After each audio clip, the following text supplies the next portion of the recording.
హరి ఓం. వీక్షకులారా, ప్రియపుత్రి పుత్రులారా, ఇటీవల మొన్న 7వ తారీఖు ఏమో జరిగిందట, 9వ తారీఖు బా విషయం బయటికి వచ్చిందట. చిలుకూరు బాలాజీ గుడి అర్చకుడు రంగరాజన్, ఆయన మీద వీర రాఘవరెడ్డి అనే ఒక వ్యక్తి తనని తాను రామరాజ్యం అనే సంస్థ వ్యవస్థాపకుడని చెప్పుకునే వ్యక్తి, 5,000 మంది సైన్యం తనకుందని చెప్పుకున్న వ్యక్తి దాడి చేశాట. దాన్ని తానే వీడియో చేసి రిలీజ్ చేశాట. అది ఎడిటెడ్ వీడియో అని కొందరు వాదిస్తున్నారు. మొత్తానికి అతడు శివుడి ప్రేరణతో, శివుడి ఆజ్ఞతో రామరాజ్యం స్థాపించడానికి వచ్చాట. సరే, ఈ విషయాన్ని ఆ చిలుకూరు గుడి ఆ పూజారి గారు సెక్యులరిజం కాదు, సెక్యులరిజం పాటిస్తారు. కాబట్టే ముస్లిం వాళ్ళని తీసుకొని వెళ్ళి చిలుకూరు బాలాజీ టెంపుల్లో గుడిలో నమాజ్ చేయించాడు. ఓకే, ఎందుకంటే ఏ యథామాం ప్రపద్యంతే తాం స్తథైవ భజామ్యహం అంటుంది గీత. కాబట్టి ఓకే. మరి అదే సమయంలో కొంతమంది హిందూ సాధకుల్ని తీసుకొని వెళ్ళి నమాజ్లో జపమో ధ్యానమో చేయించాడా? చేయించి ఉంటే అప్పుడు ఆయన ప్రయత్నాన్ని ఒప్పుకోవాలి. చేయించలేనప్పుడు ఈ చర్య ఎందుకు చేసినట్టు? అలాంటప్పుడు చాలామందికి కోపం వస్తుంది. అలాగే ఈ నిలువు బొట్టులు, అడ్డబొట్టుల కొట్లాటలు ఉన్నాయే, పుంఖాలుగా ఒకళ్ళ మీద ఒకళ్ళు వ్యక్తిగతంగా కూడా వీడియోలు చేసుకుంటున్నారు. నన్ను వ్యక్తిగతంగా అయితే ఎంతోమంది లమ్లు ముమ్లు తిడతారు. నాకు అవి ఏవి పట్టవు, పొగడ్తా పట్టదు, విమర్శ పట్టదు. కాబట్టి ఇప్పుడు మళ్ళీ నన్ను ట్రోల్ చేసుకున్నా let them go to hell అనుకుంటాను. I won't bother about it.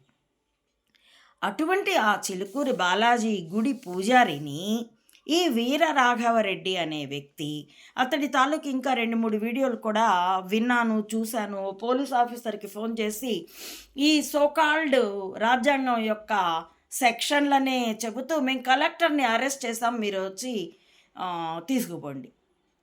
అతడికి అసలు మతిస్థిమితం ఉందా అనిపించింది నాకు. నిజానికి ఒక 4 ఏళ్లకు ముందు, కరోనా రాకముందే అనుకుంటాను, ఎందుకంటే అప్పటికి నేను అడవిస్ తాతవారి మఠంలో అధ్యక్షురాలిగా ఉన్నాను. ఇప్పటికే అధ్యక్షురాలినే అనుకోండి.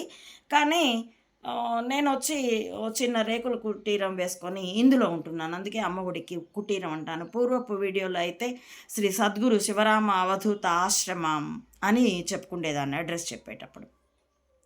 అక్కడ ఉండగా ఎవరో అతడి వీడియో లింక్ పంపించి, ఇవి చూడండి అమ్మ, అతడు మీతో మాట్లాడాలనుకుంటున్నాడు, మీ నంబర్ ఇవ్వమంటారా అంటే చూశాక చెప్తానని వీడియో చూశాను. 1-2 వీడియోలు చూశాను.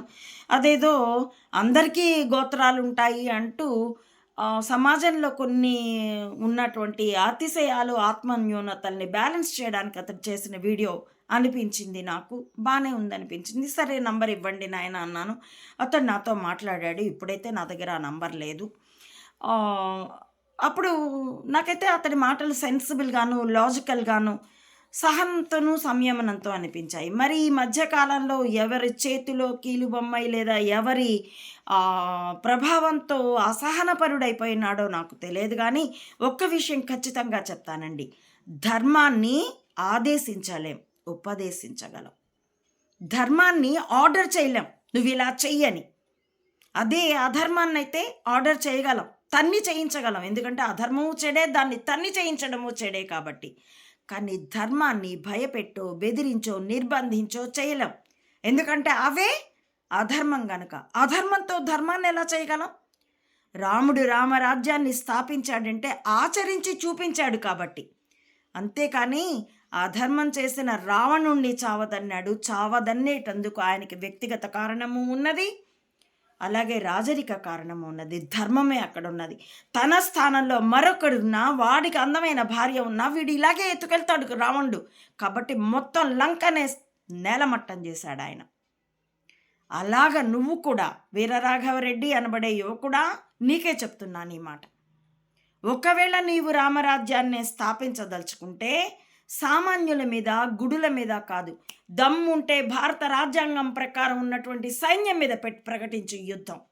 130 కోట్ల మందిలో 100 కోట్లన్నా నీ వెనక నిలబడితే, లేదు 30 కోట్ల మంది నీ వెనక నిలబడితే సైన్యాన్ని సవాల్ చేయి, రాష్ట్రపతి భవనాన్ని సవాల్ చేయి.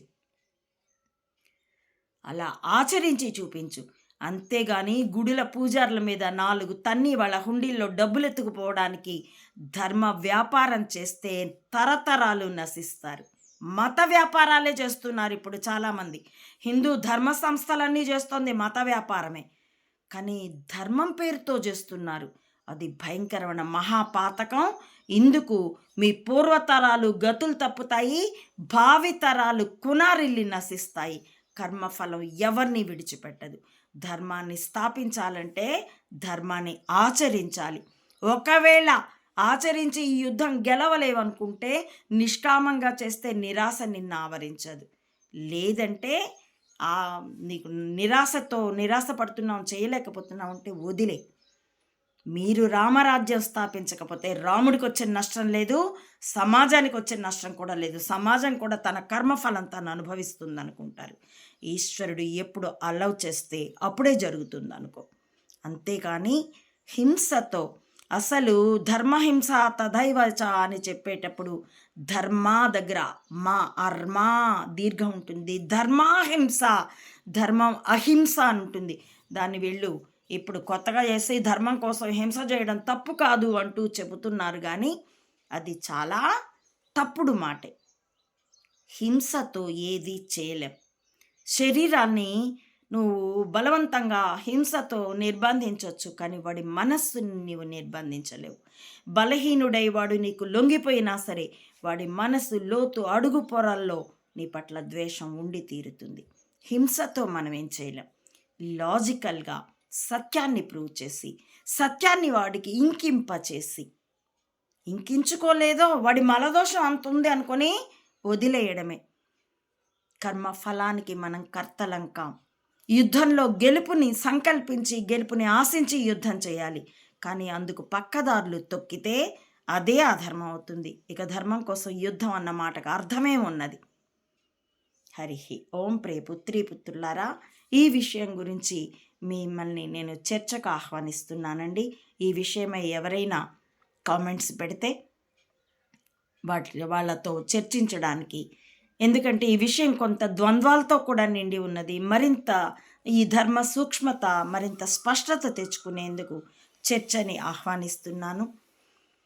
హరి ఓం. ప్రియ పుత్రీ పుత్రులారా, నా ఈ వీడియోల కంటెంట్ మీకు నచ్చితే please like, share and recommend my channel to others as well. Subscribe it. Please support అమ్మ ఒడి మాత Anantananda to spread the truth of either spying are spirituality up to the roots of the society. As well support me financially also to win this war with wisdom as weapon. Thank you for watching.